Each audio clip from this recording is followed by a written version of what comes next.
بسم اللہ الرحمن الرحیم قال ولکل واحد من المتعاقدین فسخہ رفعا للفساد۔ یہ بیان فرما رہے تھے کہ بیع فاسد کے احکام کیا ہیں۔ کہ بیع فاسد کا ایک حکم یہ ہے کہ مشتری اگر مبیع پر قبضہ کر لے بائع کی اجازت سے تو مشتری اس کا مالک ہو جائے گا، ایک حکم تو یہ ہے۔ اور دوسرا حکم یہ ہے کہ بائع اور مشتری دونوں پر یہ لازم ہے کہ بیع فاسد فسخ کر دیں، کیونکہ بیع فاسد یہ ناجائز دونوں گنہگار ہوں گے، تو گناہ کو ختم کرنے کے لیے، فساد کو رفع کرنے کے لیے اس کا فسخ کرنا ضروری ہے۔ وَلِكُلِّ وَاحِدٍ مِّنَ الْمُتَعَاقِدَيْنِ فَسْخُهُ، بائع اور مشتری دونوں میں سے ہر ایک کو بیع فاسد کا فسخ کرنا واجب ہے، رفعا للفساد، فساد کو ختم کرنے کے لیے۔ وَهَذَا قبل القبض ظاہر، تو بیع فاسد کو فسخ کرنا ابھی مبیع پر مشتری کے قبضہ کرنے سے پہلے تو ظاہر ہے کہ بائع یہ کہہ دے کہ میں نے بیع ختم کر دیا، اب میں مبیع آپ کے حوالے نہیں کروں گا، تو بیع فاسد کو فسخ کرنا یہ تو قبضہ سے پہلے جو ہے یہ تو ظاہر ہے، کہ لأنہ لم یفید حکمہ، کیونکہ ابھی قبضہ سے پہلے یہ بیع فاسد جو ہے یہ مفید حکم نہیں، یعنی اس کا جو ہے مشتری مالک نہیں ہوا جب تک قبضہ نہ کر لے۔ فیکون الفسق امتناعا منہ، تو اسے فسخ کرنا یہ حکم سے باز رہنا ہے، تو جب تک مشتری قبضہ نہ کر لے تو اس وقت فسخ کر قبل قبضہ فسخ کرنا یہ اور آسان ہے۔ وکذالک بعد القبض، اور ایسے ہی اگر قبضہ کے بعد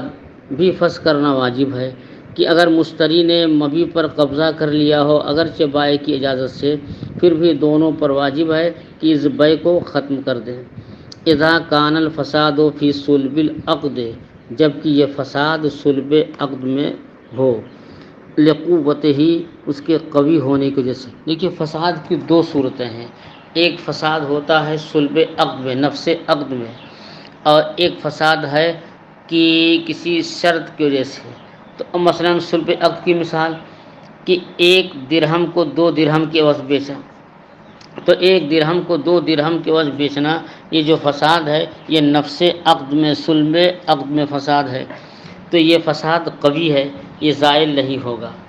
تو اس کو تو فسخ کرنا دونوں پر واجب ہی ہے۔ اور ایک فساد ہوتا ہے کہ نفس عقد میں تو کوئی فساد نہیں لیکن کسی شرط کی وجہ سے فساد آ رہا،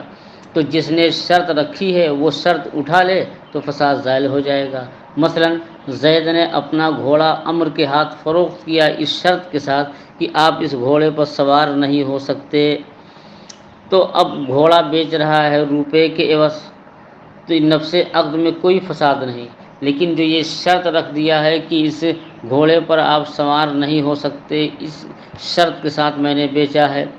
تو اب بائع نے یہ شرط رکھی ہے تو یہ شرط اٹھا لے، اب کہہ دے کہ ٹھیک ہے جو گھوڑا میں نے بیچ دیا آپ اس کے مالک ہیں، آپ جو چاہیں کریں، اس کو باندھ کے رکھیں، سواری کریں، کرائے پر دیں، بیچیں، مجھے کوئی اعتراض نہیں ہے۔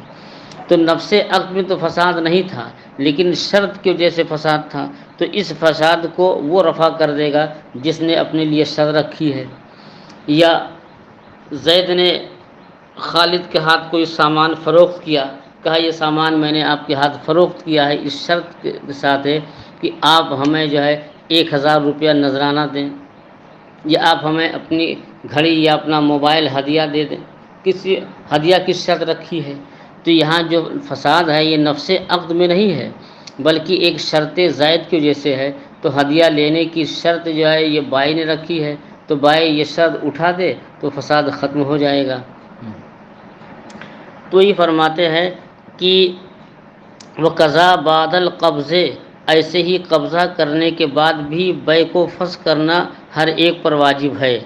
اذا کان الفساد فی صلب العقد، جبکہ یہ فساد نفس عقد میں ہو،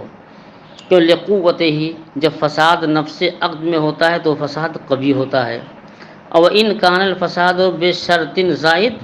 اور اگر فساد کسی شرط زائد کی وجہ سے ہو کہ نفس عقد میں کوئی فساد نہیں لیکن ایک شرط رکھی اسی شرط زائد کی وجہ سے فساد ہوا ہو،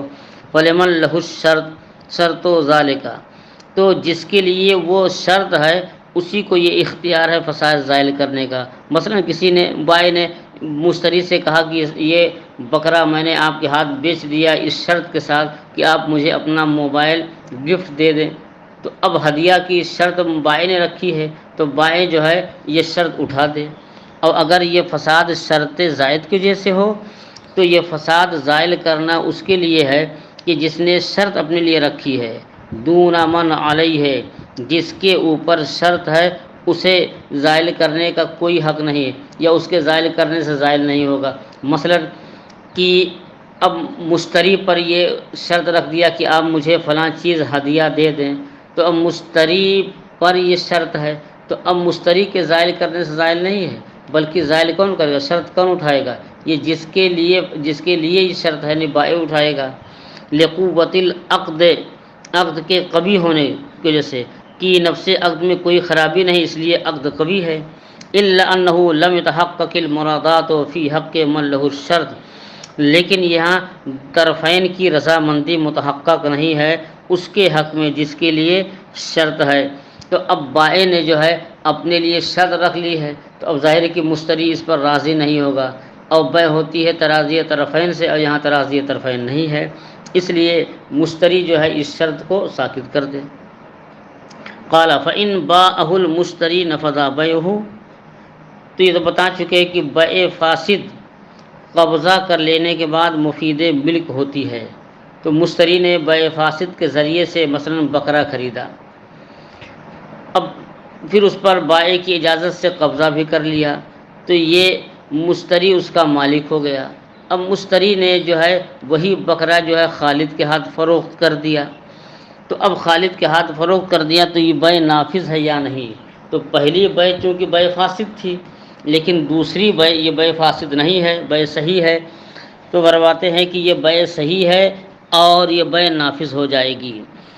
اور کیوں نافذ ہو جائے گی؟ کیونکہ جو مشتری اول ہے جب اس نے قبضہ کر لیا تھا تو قبضہ کرتے ہی مالک ہو گیا تھا، اور بھی قبضہ کس سے کیا ہے؟ مشتری کی اجازت سے، بائع کی اجازت سے، بائع ہی نے جو ہے مبی مشتری اول کے حوالے کیا، تو جب اس نے حوالے کر دیا تو اب یہ مالک ہو گیا۔ جب یہ مالک ہو گیا چاہے خود استعمال کرے چاہے فروخت کرے۔ فإن باعه المشتری نفذ بیعہ، اگر بائع نے، اس کا تعلق اسی ما سبق سے ہے کہ بیع فاسد کے ذریعے سے خریدے ہوئے مال کو مشتری نے بیچ دیا کسی دوسرے کے ہاتھ تو نفذ بیعہ، تو بیع نافذ، لأنہ ملکہ، کیونکہ مشتری جو ہے اس کا مالک تھا، فملک التصرف فی، تو اب اس میں تصرف کا بھی مالک تھا، وسقط حق الاسترداد، اور بائع اول کو جو ہے اب مبی واپس لینے کا حق ساقط ہو گیا۔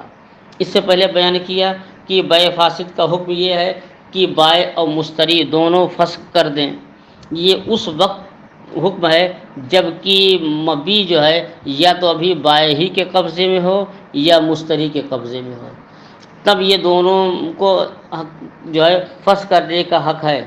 لیکن اگر مشتری نے اس مبی پر قبضہ کرنے کے بعد کسی اور کے ہاتھ بیچ دیا تو اب جو ہے فسخ کرنے کا اختیار نہیں۔ کیوں اختیار نہیں؟ کیونکہ اس مبی سے تیسرے کا حق متعلق ہو گیا۔ مثلا زید نے بیچا خالد کے ہاتھ بیع فاسد کے ذریعے سے، اور خالد نے بیچا زاہد کے ہاتھ، تو اب خالد نے زاہد کے ہاتھ بیچ دیا اور خالد نے زاہد کو قبضہ بھی دلا دیا۔ اب زاہد نے جب قبضہ کر لیا تو وہ اس کا مالک ہو گیا۔ اب جو ہے زید یہ چاہے کہ ہم مبی واپس لے لیں تو اب واپس نہیں لے سکتا۔ کیوں؟ اس لیے کہ جب تک نہیں بیچا تھا تب تک تو حق استرداد تھا، واپس لینے کا حق تھا، لیکن جب خالد نے بیچ دیا اب حق استرداد ختم ہو گیا۔ وجہ کیا ہے؟ کہ بیع فاسق کو ختم کرنا یہ حق شرع ہے، اور جب مشتری اول یعنی خالد نے وہی سامان وہی بکرا بیچ دیا زاہد کے ہاتھ تو اب زاہد اس کا مالک ہو گیا، اب زاہد کا حق جو ہے اس مبی سے متعلق ہو گیا۔ تو بیع فاسد کو فسخ کرنا یہ حق شرع، اور جب مشتری اول نے اسے بیچ دیا کسی تیسرے کے ہاتھ تو اب اس سے بندے کا حق متعلق ہو گیا، مشتری ثانی کا حق متعلق ہو گیا، تو اب یہاں دو حقوق جمع ہوئے، ایک ہے حق شرع یعنی فسخ کرنا، اور ایک ہے حق اب کی دوسرا مشتری جس نے جو ہے خالد سے خرید لیا تھا اب وہ مالک ہو گیا، تو حق شرع اور حق عبد دونوں جمع ہو گئے۔ تو حق شرع اور حق عبد جب دونوں جمع ہو جائیں تو حق عبد کو ترجیح حاصل ہوتی ہے، کیونکہ بندہ محتاج ہے، اللہ عز و جل جو ہے غنی ہے، بے نیاز ہے، صمد ہے۔ تو حق شرع اور حق عبد جب جمع ہوں تو حق عبد کو ترجیح ہوتی ہے، کیونکہ بندہ ضرورت مند ہے۔ تو اب یہ کہا جائے گا کہ وہ مبی جو ہے یہ مشتری ثانی کی ملک ہو گئی، اور بائع یعنی زید کو اب واپس لینے کا حق نہیں رہا۔ فرماتے ہیں کہ اگر مشتری اول نے وہ مبی جس کو خریدا تھا بیع فاسد کے ذریعے سے بیچ دیا کسی اور کے ہاتھ، تو یہ بیع نافذ ہو جائے گی، کیونکہ وہ مالک اس کا مالک ہو گیا ہے۔ تو جب مالک ہو گیا تو اس میں تصرف کبھی اسے حق ہو گیا۔ وسقط حق الاسترداد، اور بائع اول کو اب مبی واپس لینے کا حق ساقط ہو گیا۔ کیوں؟ لتعلق حق العبد بالثانی، کیونکہ اب جو ہے اس مبی سے جو ہے بندے کا حق کون سا بندہ کہ جو مشتری ثانی ہے، اس مشتری ثانی کا جو ہے کہ اب اس مشتری کا حق متعلق ہو گیا بیع ثانی کی وجہ سے۔ جب اس نے جو ہے مشتری اول سے خرید لیا تو خریدتے ہی اس جو دوسرا مشتری ہے زاہد، تو زاہد کا حق متعلق ہو گیا لتعلق حق العبد بالثانی، اور اس مبی سے جو ہے یہ بندے سے مراد دوسرے مشتری کا حق متعلق ہو گیا بیع ثانی سے۔ ونقض الاول لحق الشرع، اور پہلی بیع کو توڑنا یہ حق شرع کی وجہ سے ہے، اور اب دوسرا جو ہے بندہ جو ہے زاہد ہے یہ اس کا مالک ہو گیا۔ وہ حق العبد مقدم لحاجتہ، اور حق عبد یہ مقدم ہے حق شرع پر بندے کے حاجت مند اور محتاج ہونے کی وجہ سے۔ ایک جواب۔ دوسرا جواب یہ ہے کہ وَلِأَنَّ الْبَيْعَ مَشْرُوعٌ بِأَصْلِهِ دُونَ وَصْفِهِ، کہ بیع اول یہ مشروط تھی اپنے اصل کے اعتبار سے، صرف فساد تھا وصف کے اعتبار سے۔ مثلا زید نے کہا کہ یہ بکرا میں نے اپنا آپ کے ہاتھ اس شرط کے ساتھ فروخت کیا، 1000 میں فروخت کیا کہ آپ مجھے فلاں چیز نظر پیش کر دیں، ہبہ کر دیں۔ تو بکرا بیچا، بکرا مال ہے، 1000 یا 10,000 میں بیچا، یہ بھی مال ہے، تو مال کی بیع مال سے ہو رہی ہے، تراضی طرفین سے ہو رہی ہے، تو نفس عقد صحیح ہے۔ لیکن جو یہ خارجی شرط رکھ دیا کہ آپ مجھے فلاں چیز ہبہ کر دیں، یہ شرط فاسد ہے۔ تو فرماتے ہیں کہ بیع اول مشروع ہے، جائز ہے اصل کے اعتبار سے، کہ اصل میں کوئی فساد نہیں، ہاں دون وصف ہی، وصف کے اعتبار سے صحیح نہیں ہے۔ کیوں؟ اس لیے کہ وصف کے اعتبار سے فساد داخل ہو گیا کہ اس نے اپنے لیے ہدیہ کی شرط رکھ دی ہے۔ والثانی مشروع باصلہ و وصفہ، لیکن جب جو ہے مشتری اول نے اسے فروخت کر دیا دوسرے کے ہاتھ، تو وہ اصل کے اعتبار سے بھی جائز ہے اور وصف کے اعتبار سے بھی جائز ہے۔ اصل کے اعتبار سے کیا ہے کہ وہ مال ہے اور اس نے جو ہے ثمن کے عوض فروخت کیا ہے، اور دوسرے یہ کہ اس نے کوئی شرط نہیں رکھی ہے، تو وہ دوسری بیع اصل کے اعتبار سے بھی صحیح ہے اور وصف کے اعتبار سے بھی صحیح ہے۔ تو فلا یعارضہ مجرد الوصف، اور پہلی بیع صرف جو ہے اصل کے اعتبار سے صحیح، صرف وصف کے اعتبار سے کمی ہے، اور دوسری بیع اصل اور وصف دونوں اعتبار سے صحیح۔ تو جو دونوں اعتبار سے جائز اور صحیح ہے اس کے معارض وہ نہیں ہوگی جو صرف وصف کے اعتبار سے فاسد ہے۔ فرماتے ہیں کہ اور اس لیے کہ بیع ثانی یہ مشروع ہے اصل کے اعتبار سے اور وصف کے اعتبار سے بھی، تو اس کے معارض وہ بیع نہیں ہوگی جو صرف وصف کے اعتبار سے فاسد ہو۔ کہ لأنہ حصل بتسلیط من جہت البائع، کیونکہ یہاں قبضہ جو ہے حاصل ہوا ہے بائع کے قبضہ دلانے کی وجہ سے، کہ بائع اول مثلا زید ہی نے جو ہے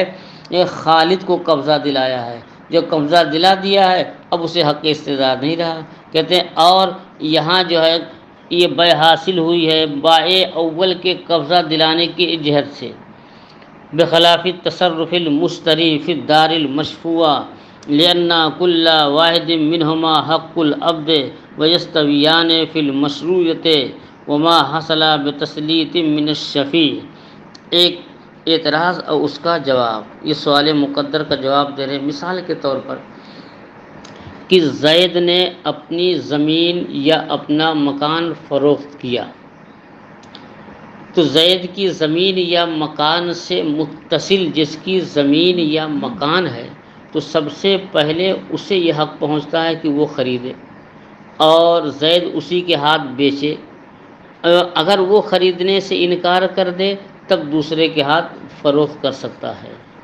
اسے کہتے ہیں حق شفعہ، کہ شریعت نے یہ حق دیا ہے کہ وہ چاہے تو بائع کو روک سکتا ہے اور کہ آپ دوسرے کے ہاتھ نہیں بیچ سکتے، میرے ہاتھ بیچیں۔ اور اگر بیچ دیا ہو تو قاضی کے ہاں درخواست دے کر کے بیع کو فسخ کرا سکتا ہے اور پڑوسی خود لے لے گا۔ اس میں حکمت یہ ہے کہ اب ہمارے مکان کے ساتھ زید کا مکان تھا، زید سے ہماری اچھی بنتی تھی، دلوں میں محبت تھی، اب اس نے بیچ دیا کسی اور کے ہاتھ۔ اب وہ نہ جانے کیسا آدمی ہے، جواڑی ہے کہ شرابی ہے، فتنہ فساد والا ہے۔ ظاہر ہے کہ جب تک پڑوسی اچھے نہیں ہوتے تو سکون نہیں رہتا، تو غلط پڑوسی آ گئے تو محلے والوں کا سکون غارت ہو جائے گا۔ اس لیے اس حکمت کے پیش نظر شریعت نے یہ رکھا کہ جب تک کہ اس سے معلوم نہ کر لیں جس کا حق یا جس کی زمین اس سے متصل ہے، تب تک جو ہے دوسرے کے ہاتھ نہ بیچیں۔ تو اب یہاں زید کا مکان تھا یا زمین تھی، تو زید نے اپنا مکان یا زمین یہ بیچ دیا خالد کے ہاتھ، اور خالد نے بیچ دیا زاہد کے ہاتھ۔ اور جب کہ زید کے مکان سے یا زمین سے متصل راشد کا مکان تھا، تو اب راشد نے قاضی کے ہاں درخواست دی کہ زید نے اپنی زمین یا مکان فروخت کر دیا خالد کے ہاتھ، جبکہ میں اس کا پڑوسی ہوں، اس کی زمین یا مکان سے متصل میری زمین یا مکان ہے، تو وہ زمین یا مکان مجھے دلایا جائے۔ اور تو زید کا یہ راشد شفیع ہوا، ان کا پڑوسی، اور راشد کو حق شفعہ ہوا۔ تو اب قاضی فیصلہ کرے گا کہ جو ہے زاہد کے ہاتھ جو ہے خالد نے جو مکان یا زمین خرید کر کے بیچ دیا تھا، اب اس سے واپس لے لے، وہ جو ہے وہ ٹوٹ جائے گی بیع اور راشد کو دلا دی جائے گی۔ اب اعتراض یہ ہوا کہ جیسے بیع فاسد واجب الفسخ ہوتی ہے، تو مشتری اول نے خرید بیع فاسد کے ذریعے سے خرید کر کے زاہد کے ہاتھ فروخت کر دیا، تو اب جو ہے وہ اس کا قبضہ کر لیا، اس کا مالک ہو جائے گا۔ اور جو بائع اول ہے، اب اگر اس کو ختم کرنا چاہے، مبی واپس لینا چاہے، تو واپس لینے کا اب اسے اختیار نہیں، ادھیکار نہیں۔ تو اب سوال پیدا ہوا کہ یہاں بھی تو حق عبد جو حق شرع دونوں ہیں، تو جب حق عبد حق شرع ہے تو آپ نے حق عبد کو ترجیح دیا تھا، تو یہاں بھی تو حق عبد ہے، تو یہاں بھی نہیں دلانا چاہیے۔ لیکن شفیع جو ہے کہ مشتری نے جس کے ہاتھ فروخت کیا ہے، قاضی اس سے وہ زمین یا مکان واپس لے کر کے شفیع کو دلا دیں گے۔ تو جواب دے رہے کہ دونوں فرق ہے، کہ بیع فاسد جو ہے یہ واجب الفسخ ہے حق شرع ہونے کی وجہ سے، اور جب مشتری اول نے اسے بیچ دیا کسی تھرڈ پارٹی کے ہاتھ، تیسرے آدمی کے ساتھ جو ہے، اب وہ دونوں کیا ہو گئے، حق شرع نہیں بلکہ کیا ہے، حق عبد کا تعلق ہو گیا۔ تو پہلے تھا حق شرع اور بعد میں ہو گیا حق عبد، اور حق شرع یہ مقدم ہے حق عبد سے۔ لیکن جب تک یہ ابھی خریداری ہی ہو رہی ہے کہ شفیع کا جو ہے حق متعلق، مثلا راشد کا حق متعلق ہو گیا زید کی زمین یا مکان سے، اس کا پڑوسی ہے شفیع، تو یہ حق عبد یہ بھی ہے۔ اور جب بائع مشتری اول نے اسے بیچ دیا کسی اور کے ہاتھ، مثلا زاہد کے ہاتھ، تو یہ بھی حق عبد ہے۔ تو دونوں صورتوں میں حق عبد ہے کہ شفیع کا بھی جو حق متعلق ہے یہ بھی حق ہے، اور مشتری ثانی کا جو حق اس سے متعلق ہے یہ بھی حق عبد ہے۔ تو جب حق عبد دونوں ہو گئے تو اب اس کو واپس دلا دیں گے۔ یہ فرماتے ہیں بخلاف مشتری دار مشفوعہ میں مشتری کے تصرف کے، تو لأن کل واحد منہما حق العبد، کیونکہ دونوں میں سے ہر ایک حق عبد ہے، ویستویان فی المشروعیت، اور حلال ہونے میں جائز ہونے میں دونوں جو ہے برابر ہو گئے۔ اور پھر کہتے ہیں وہاں پہلی صورت میں کہ جب بائع نے بکرا بیچا اور مشتری اور زید نے خرید لیا، تو بائع یعنی زید ہی نے اپنا بکرا جو ہے یہ مشتری کے حوالے کیا تھا، تو فرماتے کہ وہاں جو حاصل ہوا تھا وہ مشتری کے جو ہے یہ بائع کے قبضہ دلانے سے، اور یہاں جو ہے یہاں ایسا نہیں ہے، یہاں شفیع نے جو ہے تیسرے شخص کو یعنی زاہد کو قبضہ نہیں دلایا ہے، بلکہ جو زمین کا مالک تھا اسی نے قبضہ دلایا، تو دونوں فرق ہو گیا کہ تو وما حاصلہ بتسلیط من الشفیع، اور یہاں جو ہے مشتری ثانی کو جو قبضہ حاصل ہے یہ شفیع کے مسلط کرنے سے حاصل نہیں ہوا ہے۔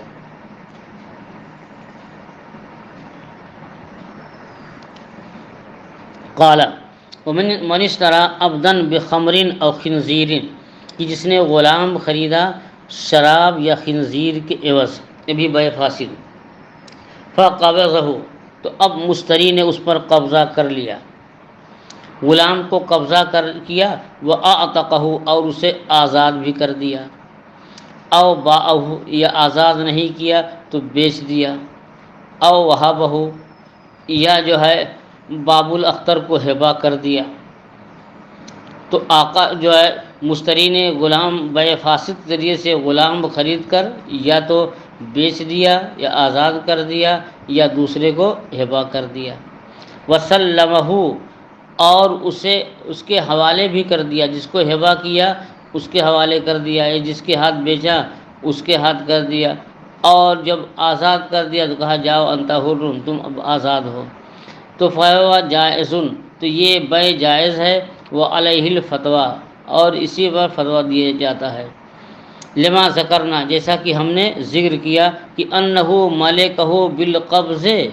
کہ جب بے فاسد کے ذریعے سے اس نے غلام خریدا ہے، اصل میں شراب یا خنزیر کے عوض خریدا تو یہ بے فاسد ہو گئی، تو سلام جو غلام خریدا جو ہے بے فاسد کے ذریعے سے، اور بائع نے مشتری کو قبضہ دلا دیا، تو ابھی بات گزر چکی ہے کہ مشتری اگر بے فاسد ذریعے سے خرید کر قبضہ کر لے تو قبضہ کر لینے سے اس کا مالک ہو جاتا ہے، تو جب اس نے شراب یا خنزیر کے عوض غلام خریدا یہ تو بے فاسد ہوئی، اور پھر بائع نے جو ہے مشتری کو اس پر قبضہ دلا دیا تو مشتری مالک ہو گیا، اب اگر اس نے آزاد کیا تو اپنی مملوکہ شے کو آزاد کرنا ہوا، تو یہ بھی آزادی بھی نافذ، یا بیچ دیا تو بیع بھی صحیح، اور اگر جو ہے ہبہ کیا تو ہبہ بھی صحیح، وسلمہ، اور جو ہے اس کے حوالے کر دیا جسے ہبہ کیا تھا، فہو جائز، تو یہ ہبہ جو ہے سپرد کرنا بھی جائز ہے، وہ علیہ الفتویٰ، اور اسی پر فتویٰ بھی ہے، نہیں وہ علیہ القیمت، اور مشتری پر جو ہے اس کی قیمت واجب ہے، کس کی قیمت؟ یعنی غلام کی قیمت اس پر واجب ہے، لما ذکرنا، جیسا کہ ہم نے ذکر کیا کہ انہو ملکہ بالقبض، کہ یہ جو ہے مشتری اول جو ہے غلام کا مالک ہوا ہے قبضہ کر کے، اور قبضہ کس نے دلایا ہے؟ بائع نے دلایا ہے، کہ یہ مشتری اول اس کا مالک ہے قبضہ کی وجہ سے، فینفذ تصرفاتہ،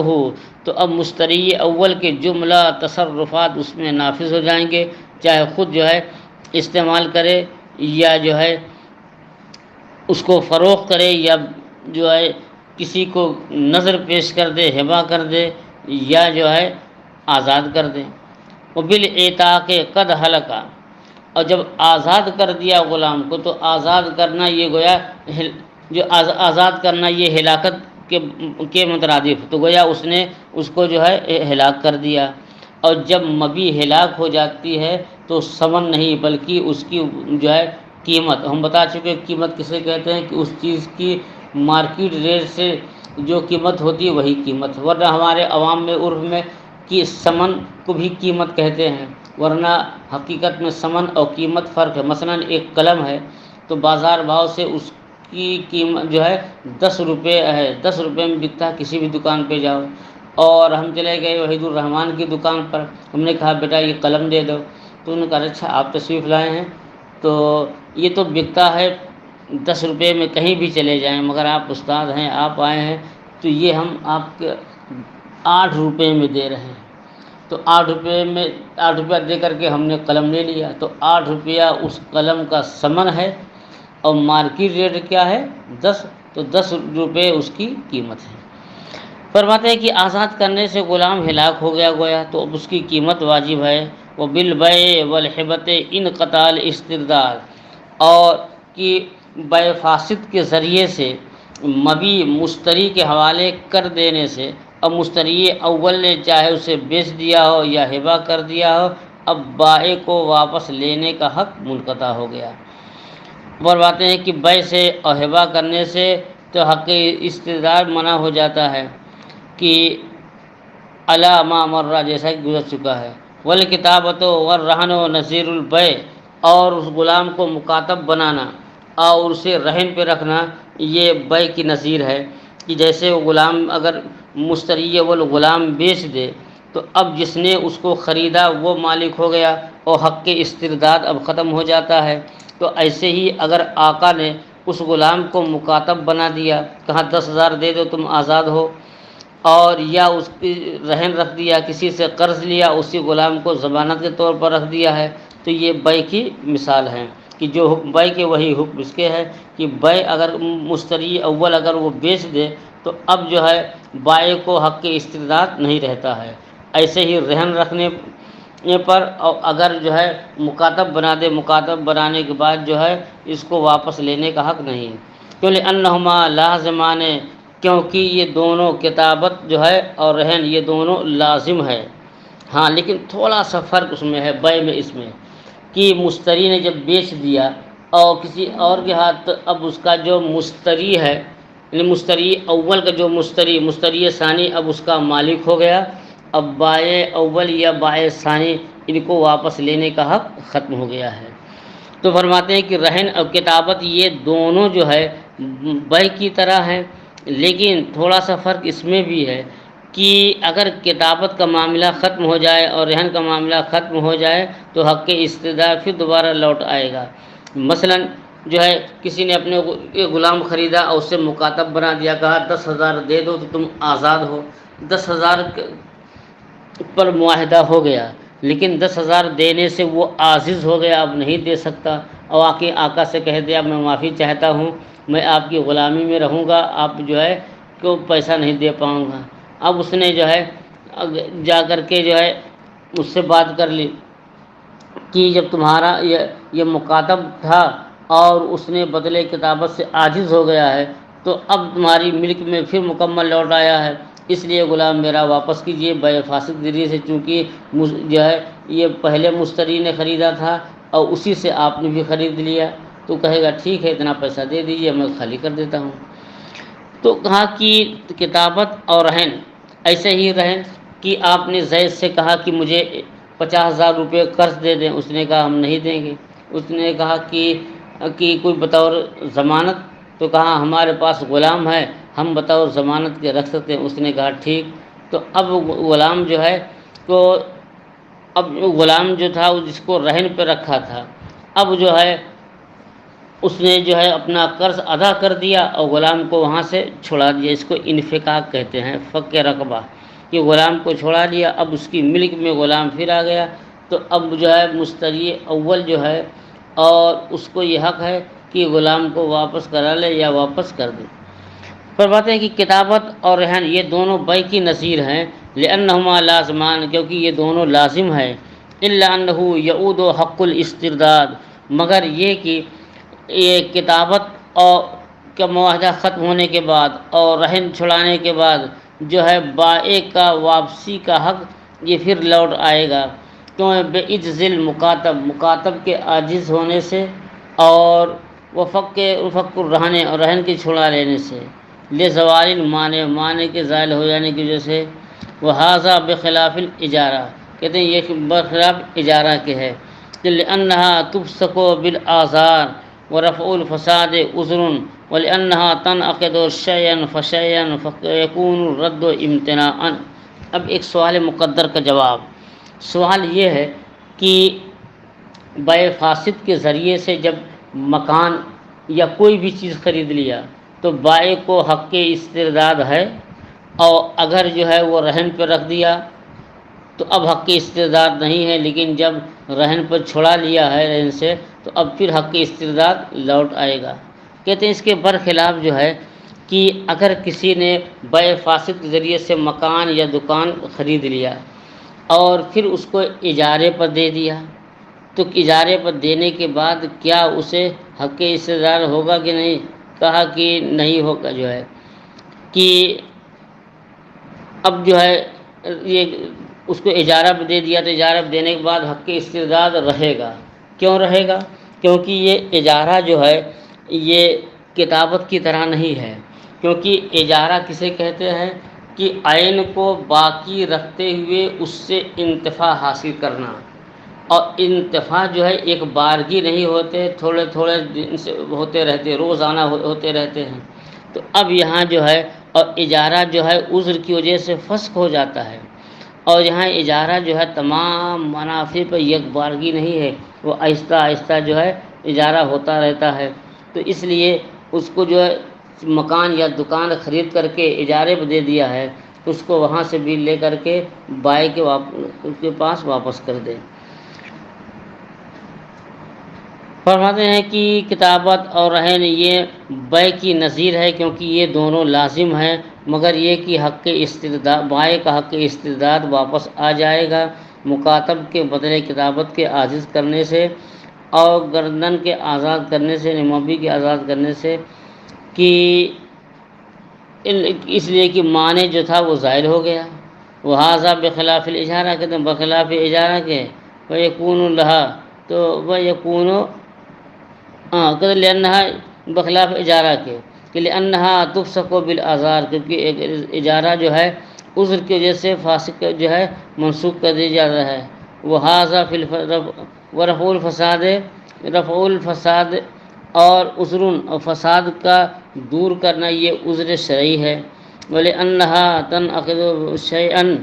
اور فَشَيْئًا، اس لیے کہ اجارہ جو ہے تھوڑا تھوڑا کر کے منعقد ہوتا ہے. فَيَكُونُ الرَّدُّ امتناعًا، تو اب اس سے واپس لینا، اس گناہ سے باز رہنا ہے. قال وَلَيْسَ لِلْبَائِعِ فِي الْبَيْعِ الْفَاسِدِ أَنْ يَأْخُذَ الْمَبِيعَ حَتَّى يَرُدَّ الثَّمَنَ. زید نے اپنا کوئی سامان بائع فاسد کے ذریعے سے بیچ دیا اور خالد کو قبضہ بھی دلا دیا، تو اب خالد سے کہہ رہا ہے کہ ہمارا مبیع واپس کریں. تو مبیع تو اس وقت واپس کرے گا جب کہ یہ بائع جو ہے ثمن بھی واپس کرے. یہ اپنا مبیع لے اور وہ اپنا ثمن لے لے. اور اگر بائع یہ کہہ رہا کہ ثمن تو ابھی میں نہیں دے پاؤں گا، بعد میں دوں گا، مبیع دے دو، تو ایسا نہیں ہوگا. کہتے اور بائع کے لیے، بائع اول کے لیے بائع فاسد میں کیا ہے کہ وہ مبیع لے لے کہ حتیٰ یرد الثمن، تاکہ یہاں وہ ثمن بھی واپس کر دے. کہ لأن المبیع مقابل بہی، کیونکہ مبیع جو ہے ان کے مقابل میں تھی. فیصیر محبوساً بہی کر رہن، تو اب مبیع یہ روکی ہوئی ہوگی جو ہے اور ثمن کے عوض، جیسے کہ رہن میں ہوتا ہے کہ زید جب تک قرض کی رقم ادا نہ کر دے تب تک جو ہے جو چیز گارنٹی پہ دیا ہے تب تک ان کو روک رکھنے کا اختیار ہوتا ہے. تو وہ ان ماتل بائع، کہتے ہیں اگر بائع نے انتقال کر بائع کا انتقال ہو گیا تو مشتری حق کو، تو مشتری کو حق ہے، تو مشتری کو اگر جو ہے یہ بائع کا انتقال ہو گیا تو مشتری کو زیادہ حق ہے حاصل ہے حتیٰ یستوفی الثمن، جب تک کہ وہ پورا ثمن حاصل نہ کر لے. تو اب بائع کے وارثین یا تو ثمن دے دیں تو اب مبیع لے لے، اور اگر ثمن نہیں دیتے ہیں تو مبیع نہیں دیں گے. کہ اور تو مشتری کو زیادہ حق ہے اس مبیع پر یہاں تک کہ وہ پورا ثمن حاصل کر لیں. اور لأنہ تقدم علیہ، کیونکہ جو ہے ثمن مقدم کیا جاتا ہے. وفی حیات وفی حیات جو ہے حتیٰ یستوفی الثمن، جب تک کہ مشتری پورا ثمن حاصل نہ کر لے. تو لأنہ یقدم علیہ فی حیاتہ، کیونکہ یہ جو ہے بائع پر مقدم ہے اس کی حیات میں. کہ بائع اگر زندہ ہوتا تو جب تک مشتری پورا ثمن وصول نہ لیتا تب تک جو ہے مبی کی واپسی اس پر لازم نہیں تھی، تو جب وہ موجود تھا تب بھی لازم نہیں تھی، تو اگر اس کے لڑکے تو وہ کیسے لازم کر سکتے ہیں؟ اور فقضا علی ورثتہ ہی، تو ایسے ہی ان وارث پر بھی مقدم ہے، وہ غرماء ہی، اور اس کے قرض خواہوں پر مقدم ہے اس کے وفات کے بعد، کر راہن رہن کی ذرا کہ ثم ان کانت دراہم السمن، پھر کیا کہتے ہیں اگر سمن کے دراہم قائم ہو، اجنبی ہو، اور کہتے ہیں جب تک اگر دراہم جو سب ان کانت دراہم السمن، اگر سمن کے دراہم جو ہے موجود ہیں، وہی جو پیسہ بائع کو دیا تھا بے نہیں وہی پیسہ ہے، تو یا خذہ بعینہا، تو بعینہ انہی دراہم کو لے گا وہ، تو لأنہا تتعین فی البیع الفاسد، کیونکہ جو ہے کہ عقود اور فسوق میں جو ہے اگرچہ دراہم دینار متعین نہیں ہوتے لیکن بیع فاسد میں متعین ہوتے ہیں، وہ الاصح، یہی قول اصح ہے، لأنہ بمنزلۃ الغصب، اور اس لیے کہ وہ حقیقت میں جو سزائی ہے غصب کی جو ہے کہ فرماتے ہیں کہ اگر وہ بے نہیں قائم ہے تو بے نہیں وہی سکہ لے گا، کیوں؟ تاکہ جو اس لیے کہ وہ متعین ہوتا بیع فاسد میں، یہی صحیح قول ہے کہ لأنہ بمنزلۃ الغصب، کیونکہ بیع فاسد میں درہم و دنانیر یہ غصب کے درجے میں ہے، کہ زید نے بکر کی کوئی چیز غصب کیا اور اگر وہ سامان موجود ہے تو اس پر واجب ہے کہ بے نہیں وہی سامان لا کر کے اس کے حوالے کرے،